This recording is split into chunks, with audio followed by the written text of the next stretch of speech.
This is episode number 56 of the Fine Dining Podcast, and we're talking food trucks, diners, and the Johnson & Wales Culinary Museum.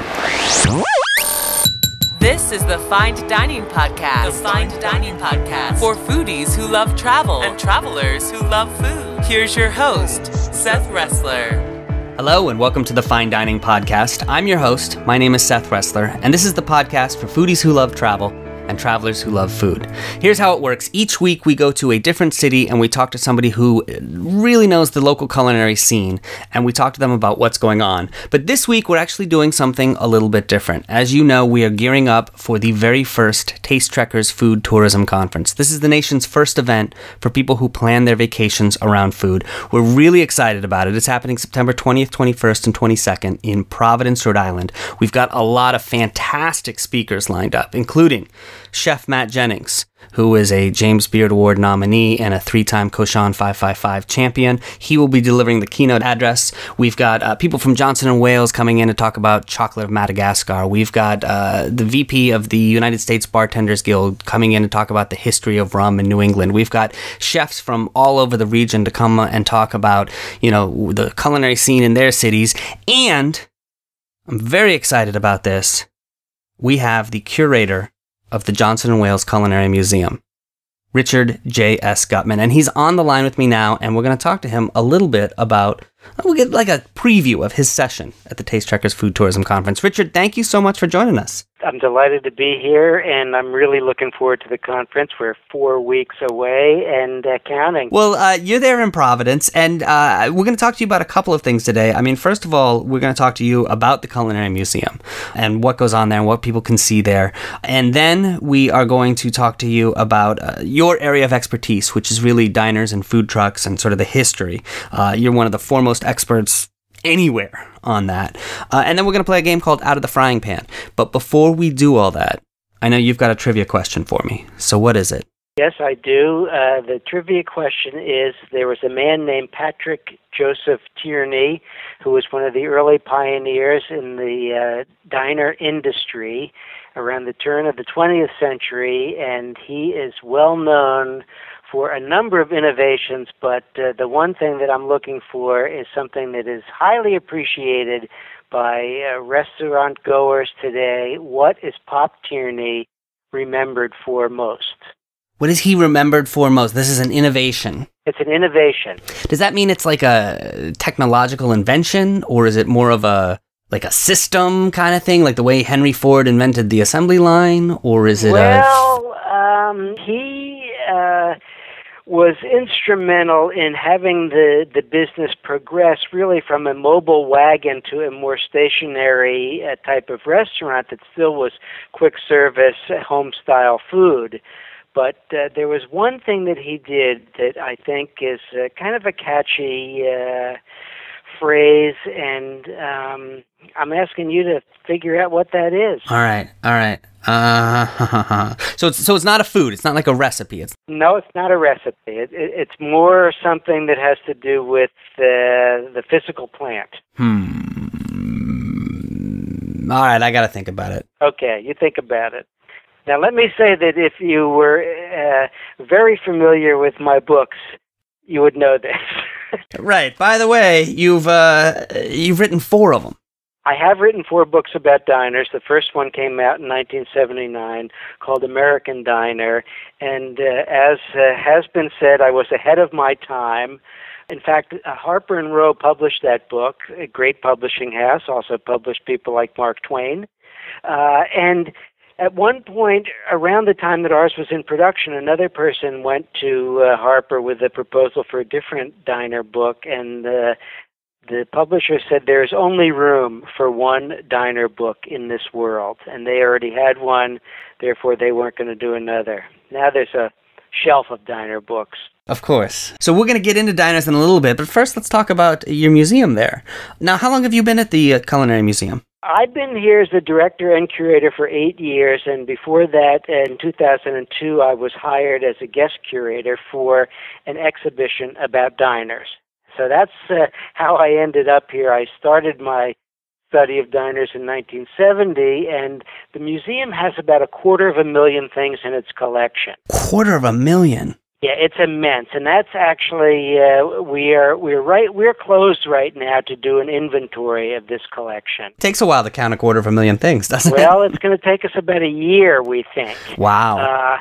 And the museum started in 1989 with one gift of 16 tractor-trailer loads of artifacts, objects, paper, ephemera, menus, books, equipment, everything from matchbooks to a 25-foot Art Deco back bar. And the small staff of the museum never really caught up with the cataloging and inventorying of everything, and it got to the point where the university, Johnson & Wales, which is the institution that keeps us in business, said, we need to find out everything we have, because if you don't know what we have, we can't use it. Does that mean it's in storage somewhere, or? Well, we have 25,000 square feet of exhibition space, and adjacent to that, we have about 15,000 feet of storage, and that's where everything is. So we have thousands of boxes of material, some of which have not been opened since 1989. When they were delivered here. So let me ask a stupid question, and I think I know the answer to this, but I'm not sure because I don't hang out with a lot of curators. Right. What does a curator of a museum actually do? Well, the curator of the museum is the person who selects objects for interpretation and use for research or in exhibitions. We have a small staff here. We have 4 people. I am the director, and I also operate as the curator, which means that I work on the exhibitions and help select the things that we're going to put on display. We have a collections manager. She is in charge of the care, safekeeping, and cataloging of all of this 250,000 pieces. We have an operations manager who is in charge of the physical plant, and he's also the preparator and the installer. So when we build a new exhibition, he does the cases, he hangs the things. If there's a mural that has a life-size lunch wagon, which we have, he puts that up. And then we have an event and program person who also is in charge of our social media, and she works on the events and when people come in and do presentations or book signings or demos, she arranges for those to run smoothly. And I'm just going to compare this to what I know. I mean, I'm a guy who came from radio. I used to run radio stations, and it used to be my job. I was the program director, so it was my job to get people to listen to the radio station. And it sounds like your job is similar in that it's your job to get people to come to the museum. Yeah, and also to then make them feel that when they come to the museum, they are learning something, and they are engaged and informed, and go away saying, I didn't know that, and where can I get something to eat? Right. And so just like I had certain songs that we'd always play, I mean, we were always going to play Red Hot Chili Peppers Under the Bridge, you must have certain exhibits that are always out there. We do. And then you must have certain things that sort of rotate through.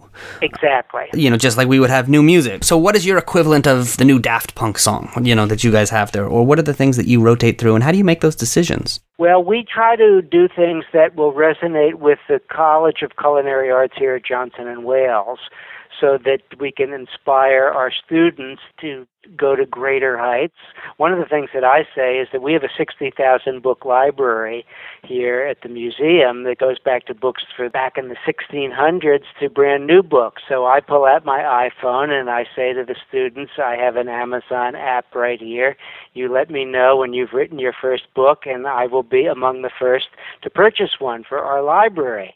So we have that, and for example, recently we did a small display about sandwiches because one of the baking instructors was in advanced artisan bread baking, assigned his students to go out to a local restaurant, find a signature sandwich of theirs that they liked, and then make it better.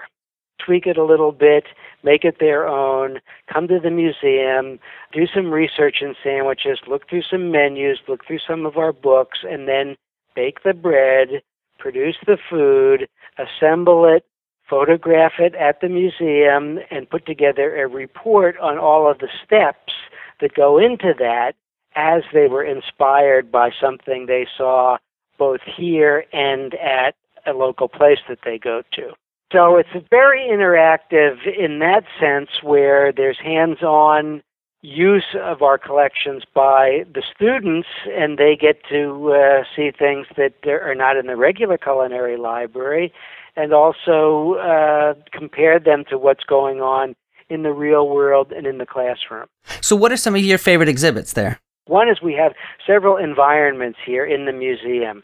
We have an 1833 tap room from a stagecoach tavern that existed in New Hampshire. And this building was built in 1833, and it was on the route between Boston and Montreal. And the building was demolished in 1952, and they saved various pieces from it. And they took all of the furniture and fixtures and wall coverings out of the tavern, and we have re-erected that inside the museum. So it's a place where when we have events, we serve some of our homemade beers and ales and porters and stouts over that counter over which homemade beers and ciders have been served since 1833. And it's a way for people to think about a community gathering place and a stop for roadside travelers back in the mid-19th century. Oh, very cool. Coupled with that, we have a 1926 diner that is also intact, and it's a 15-stool unit that was originally built in Worcester and sent to Maine. It operated near Colby College in Waterville, and it moved 9 times during its life, and it last operated in Providence. And when it was relocated or closed down due to urban renewal in the 1980s, the owners were convinced to donate it to the university, and we have that inside the museum as well, and that's one of the anchors of our diner exhibit. Nice. And knowing you, I'll bet the diner exhibit's pretty good. Well, happily, my wife would say I moved 250 things from my house down into the museum, and it made somewhat of a dent in the collection at home. In other words, all you had to do is clean out your basement, and all of a sudden, the diner exhibit was amazing. Basement, we have lawn ornaments here that are original diner wheels that were on a 1933 diner, that are no longer lawn ornaments but are part of the display that shows that these were mobile eateries even up into the 1930s and 40s. There's a wonderful mahogany cashier's booth from a 1946 diner that used to sit on my front porch and display my collection of diner T-shirts. And now it's in the museum, and we have chairs on our front porch where we can rest. So what is the single weirdest thing or most unusual thing that you've got there in the museum? Well, we do have a bread stamp that was from Pompeii that was used for the baker, the individual baker, to put his mark on loaves of bread that went into a commercial oven. And that way he could retrieve his loaves of bread, and also he could be taxed on those loaves of bread. And when Pompeii was uncovered in the mid to late 19th century, they found, for example, a complete bakery that had been covered up by lava, and when they unearthed it, it had, I think, 80 loaves of bread still in it. So this one artifact that we have, that Chef Louis Zathmary, who was our original patron, acquired, we're not exactly sure how, is something that really takes you back to the days of baking bread in 79 AD. That's really cool. So I know you guys are closed down for the next year, but when you reopen, are there events that go on at the museum? Are there classes, anything like that? Well, one of the most popular things that we've had that is sold out, every single one, is there's a cupcake decorating program that baking and pastry students who work for us as work studies and student assistants at the museum have with our event and program coordinator, Kristen Pulio. And these are wonderful things where for every holiday or every special event that we can think of. July 4th, for example, their patriotic red, white, and blue decorations that go on cupcakes. They have little marzipan hot dogs and hamburgers that go on little blankets that go on top of cupcakes. Halloween, there are little skeletons made out of yogurt-covered pretzels that are built to atop cupcakes at that time. And those are an awful lot of fun, and they fill up quickly, and those I would recommend that people are already asking about, and we're not going to do them for another year. I can only imagine what the next year is going to look like for you. I just imagine the four of you sitting around in a storage unit going, that's not a salad fork, put that in that pile over there. That's right. Yes, yes. I just showed a box of forks to one of our friends who is a used book dealer, and he said, some of those forks look like Bartolomeo Scapi's first forks that were ever published in an illustration in Italy in the 1600s. So we're trying to identify what we've got and make use of them, and we're planning on having a 50 greatest hits exhibition, which will be 50 of the coolest things that we have unearthed during this inventory. Are you telling me the fork has only been around since the 1600s? There's a new book that has come out by a journalist named B. Wilson, who writes a food column for the Telegraph in England, and she came through here with one of her other books and did a book signing, and her new book is called Consider the Fork. So I think that if you read that, you could find out all about what happened with various implements. But the fork is late, and people carry their own implements because they didn't want to use somebody else's potentially unsanitary fork. Or they were eating off of knives, and knives had their points rounded because if people got a little too rowdy, there might be some shenanigans and maybe even assassinations at the table. That'd be awful. Death by fork. So we don't want to do that. Right. What is the museum going to look like when you reopen? I mean, how's it going to be different? We're doing some strategic planning while we're closing, and that we do not know if we'll be able to implement all of our great ideas immediately upon reopening, because we want to open for the beginning of the academic year 1 year from now. But we hope to install, for example, in the near future, an ice cream parlor that was donated to us that dates to 1896 and that is built of mahogany, stained glass, onyx, marble, cast iron, ceramic tile, and we hope to be serving the ice cream sorbets and gelatos that are made by our students in the frozen desserts classes here. And that, I think, will be great. We have a small soda fountain now, and we have had some great ice cream socials that those classes have made some wonderful things for, but this is a unique environment that was built by Robert M. Green and Sons, and Green was credited with inventing the ice cream soda and introducing it in the 1870s at a fair in Philadelphia. So we look forward to that exhibit, and you said it's opening in time for the academic school year, so around September 2014. September of 2014, which is 1 year too late to be part of the Taste Trekkers. But it'll be just in time for Taste Trekkers 2. Right.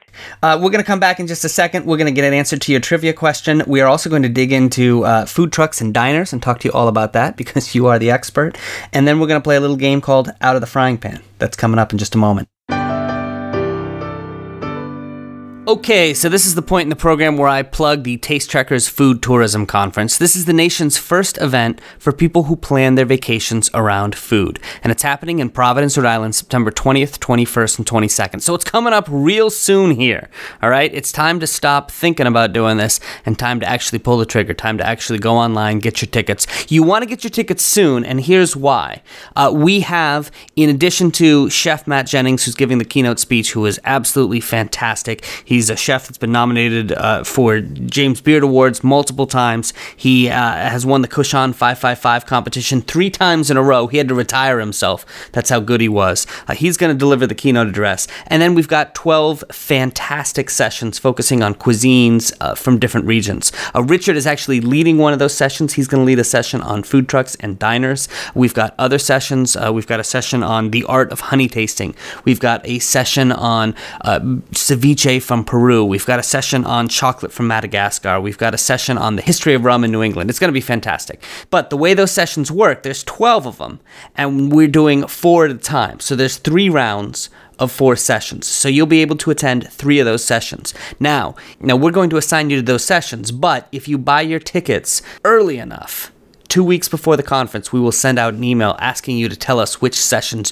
you prefer to go to, and we will take those preferences into account when we assign you to sessions. If you buy your tickets late, if you buy them last minute, you're just going to get assigned. And don't worry, like whatever session you get assigned to, they're going to be awesome. We've lined up 12 fantastic sessions.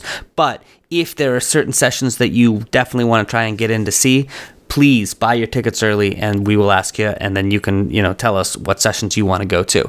All the information is over at tastetrekkers.com, TASTETREKKERS.com. Head over there, check it out, and hopefully we will see you in Providence at the end of September.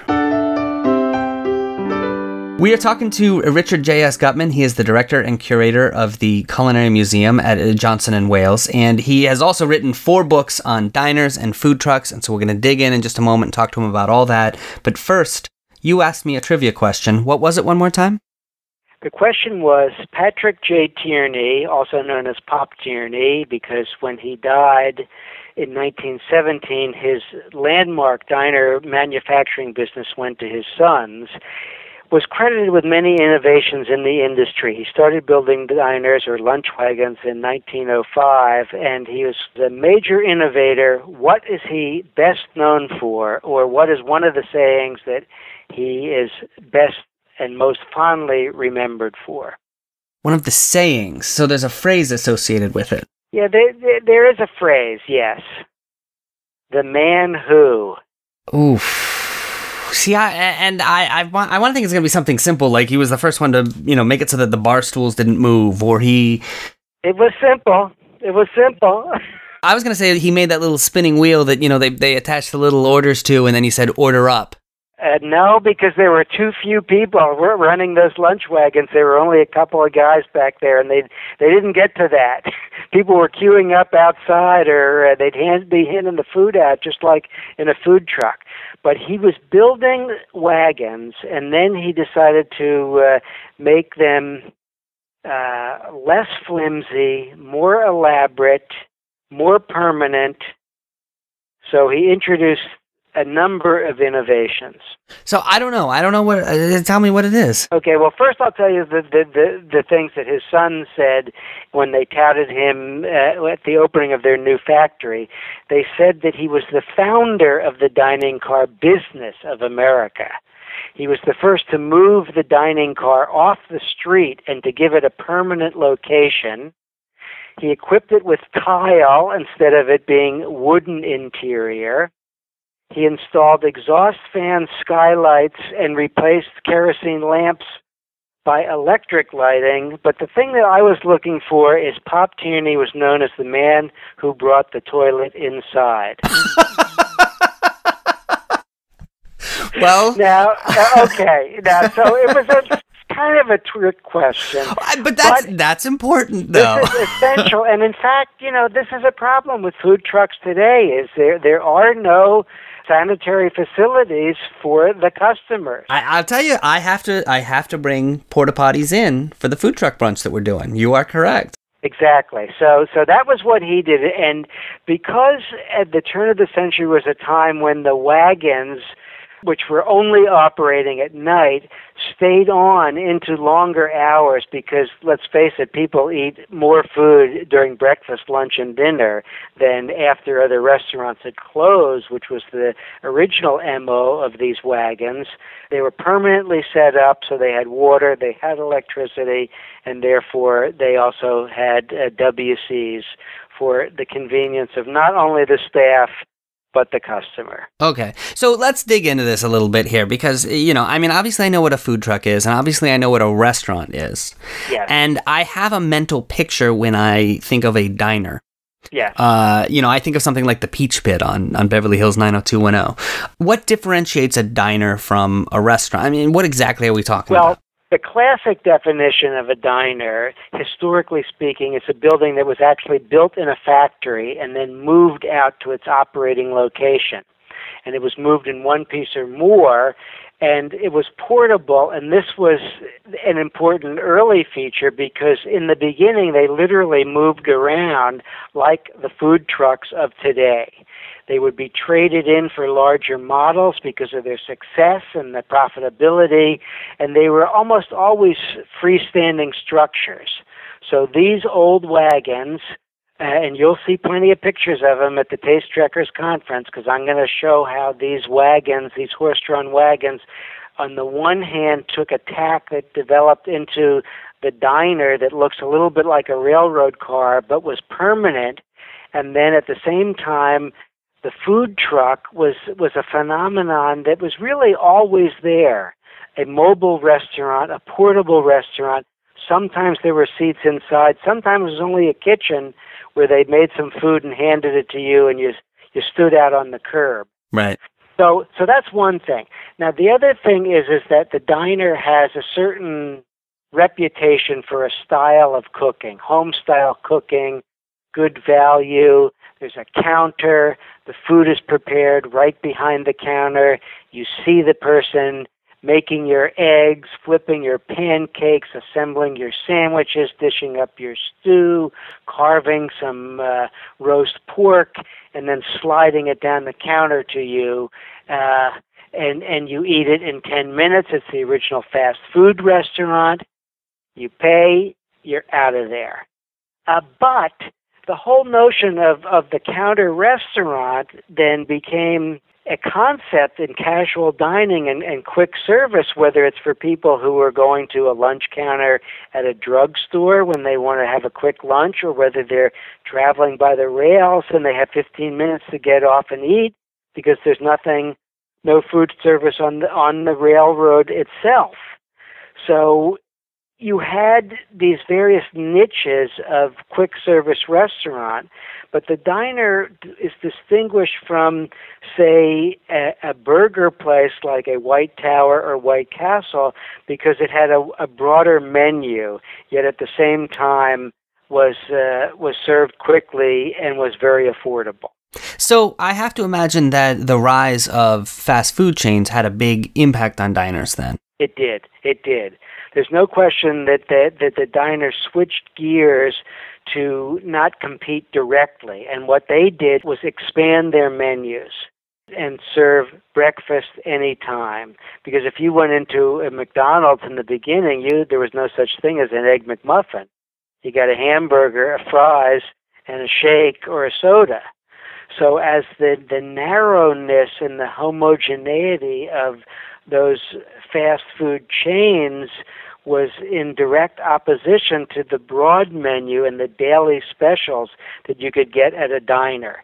Now, similarly, the food trucks of today, this new wave of food trucks, are places that also specialize in one type of cuisine, whether it's Korean barbecue, whether it's all different kinds of grilled cheese sandwiches, whether it's lobster rolls, whether it's vegan ice cream, or whatever it is. They are a throwback to the early narrow restaurants because they don't have the space and the capabilities to have a vast larder that's filled with all different kinds of things that can be whipped up on a moment's notice. So it sounds to me like the diners actually went one direction, they broadened their menu, and the food trucks have actually gone the other. They've narrowed their menu and had a focus. Exactly, yes. Now, at the same time, restaurants and diners have also kept this possibility of the food truck as an outreach, or as a way to maybe do catering, or a way to bring that food to various businesses, which was the original MO of the diner. I mean, the first diner was born here in Providence, as Michelle Meek said, in 1872. A man named Walter Scott pulled the truck up to in front of the Providence Journal, where people were working the 24-hour shifts to put out the newspaper, and was serving people that couldn't get any food at a restaurant because they were all closed for the evening. Right. Now, what about food trucks? You said food trucks have been around for a long time. I mean, when do you see the first food trucks? I think the first food truck really, I'd say Walter Scott had the first food truck because he went to various places on a route, factories and other places where people would be congregating and could find some food. Now, if you look back, way back into the 19th century, people were out going to lectures, going to the theater. People were, I did a little bit of research as to what was happening in Providence. And there were plays, there were benefits, there were festivals that were at the Opera House or the Music Hall or the Free Congregational Church on Richmond Street. And people after those might want to go and get something to eat, and there was no restaurant that was open. They could go to a bar, but what if you didn't want to mix with that clientele? You couldn't go anywhere. Right. So these lunch wagons that were the imitators of Scott, and there were many of them right away, would scan the papers. And, for example, I saw an ad that said, Mr. Arcan respectfully announced that his next term of dancing classes for ladies and gentlemen would commence on Wednesday, January 10th, in 1874, at 8 p.m. on Westminster Street, which is Johnson and Wales downtown, Westminster Street, and there would be a lunch wagon there when those were ending so that people could partake of some frankfurters or some oyster stew or maybe a piece of pie and a cup of coffee. Okay. So diners and food trucks are really outgrowths of sort of the same thing.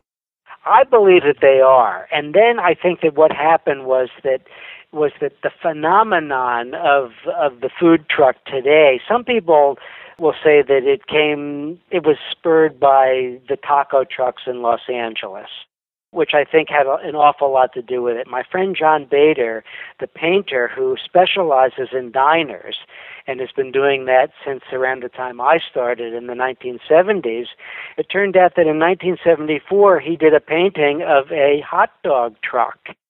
And I don't think people thought about food trucks in 1974 because, like diners at the time, they were just these invisible pieces of the landscape and you didn't even notice them. Right. And I think one reason why you didn't notice them is you couldn't go to a food truck and get fabulous fare. It was pretty basic fare. But now restaurateurs say, hey, I can, for a limited investment, have a little mobile place and I can serve my dumplings and they're going to be the same as you get in my restaurant, but you can get them quickly and inexpensively and I don't have to pay rent. When I was growing up, when I thought of a food truck, I thought of it as sort of, like you said, sort of inexpensive, not high quality food. And that's definitely changed. When did this new movement, this resurgence start? And what are the factors that you think are contributing to that? Some people say that the factors have to do with the recession and with economics. And I think, in fact, that is certainly the case for some of the entrepreneurs who are behind this, because we had a conference here a number of years ago about Chinese food. And Kenny Lau is a graduate from Brown who opened up a Manhattan restaurant called the Rickshaw Dumpling Bar, which is a phenomenon.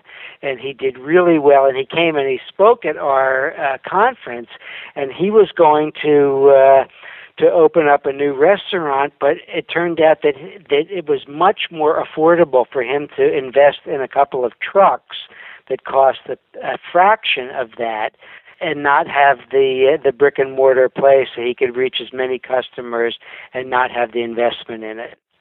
So that is something that high-end chefs have been doing, and they've been looking at that as a way to maybe get in for a little bit less money and to get their name out there, and then eventually some of them will pair that with either a commissary or a brick-and-mortar place, and then they got the best of both worlds.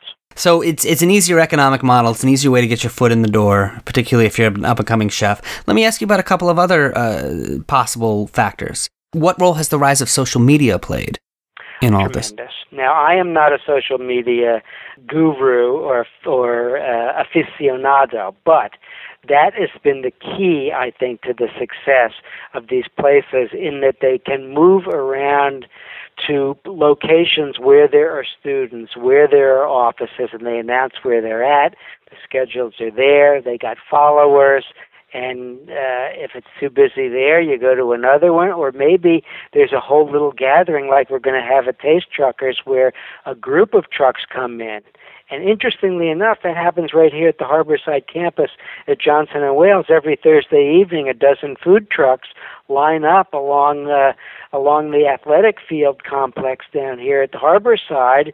And you could, if you want wieners or sausages or charcuterie, you got them. You want clams, you go to Clam Jammers. You want the French food, you can get that too. All right, so then that's been a factor. What about the celebritization of chefs, which I think we've also seen in the last few years? Yes. I am completely amazed by the fact that what has happened since I have been here, Johnson & Wales, and a little bit earlier, is the way food has gone from just a necessary part of life to running people's lives. I mean, how many people do you know that would take a picture of their plate before they eat their first bite? A lot. Say the same thing to their companion. Wait a minute. Don't eat that. I need to take a picture. Oh, no, you ate a piece of the lobster on top of those grits? Right. Oh, so you've ruined my Instagram stream. Yes. So then they say, well, I'll send it to you, but I'm still waiting for lobster on top of grits that I have on Monday. So, in fact, I went out to dinner last week with a chef here, and he got a fennel salad that looked so great. He took a picture of it. I was not going to embarrass myself by taking pictures of the food, but it turned out that he did it, so that I had the stamp of approval, right? Right. So I said, okay, hold this, chef, let me get a picture of that. And so I've got a little anecdote for that. But I think that the point is that people are interested in the food made by certain people now. That's one reason why you go to certain restaurants. That's why some people say, I only want to have one restaurant so that I can be there. I don't want to have an empire of restaurants, because then it's not my place. Right. It's my approved kind of place. So certainly when people talk about who's doing what and the James Beard winners or who is the hottest new chef, it's part of the appeal. And certainly the food truck is a way for them to have another branch of their brand. So what do you see for the future of food trucks? I mean, where do you see this 5 years out, 10 years out? I think the future is good. It's the same thing as with the diner. When I first started doing this diner thing, I wrote articles like diners are disappearing. But you know what? They're still here, and I think that it's survival of the fittest. The food trucks that are strong, the food trucks that have great concepts, that serve healthy, safe food that people want, they're going to be there. And I think that it's a great niche, and I see it happening more and more. You got to get through the problems of it. It's where you're going to park, how you're going to have enough water, what's the story with hand washing, all the little things that happen that get them maybe shut down temporarily. But it happens across the industry, and the food truck is nascent. So I think they're going to continue to be great innovations and even better food. Now, I know that in some cities, you are seeing issues, sort of tension between the brick and mortars and the food trucks. Talk to me a little bit about that. Well, I think that there's no question that people do not want to see a vendor come up, park in front of their place, or across the street from their place and take away their business. But the nature of competition is such in this good old U.S. of A. is that you can regulate a certain amount. But I think that most of the people that are in the business are there to not alienate either their competition or their customers. And I think that they want to do the right thing. And it's a great location. It's a great location. I mean, a McDonald's would come in and another competitive fast food place would open up across the street. They do it with gas stations. They do it with pharmacies. When food trucks gather, they kind of feed off each other, so that I think that that's good for the competition when there's a whole group of them there. But certainly if they're outside a brick-and-mortar restaurant that is struggling, they might siphon a little bit away from them, but they're not going to compete with the offerings of a place that's stable and doing well. You mentioned the regulations. I mean, that's another thing that varies from city to city and state to state. Like I've heard that Chicago, they don't, they actually don't allow food trucks, right? Right. I've heard that too, and I've not been out there. I mean, I've been to Portland, I've been down to New York, I've been in San Francisco. You see them everywhere. In fact, I had a great porchetta at a small hilltop town in Italy. But the question is how well are they regulated? Food safety is such a huge issue, and it's something that is drilled into all of the new chefs and the would-be chefs and the student chefs here at Johnson & Wales in the College of Culinary Arts. And the last thing anybody wants is for anything untoward to happen to one of their customers. So that's a common goal, to serve the safest and best food that you can.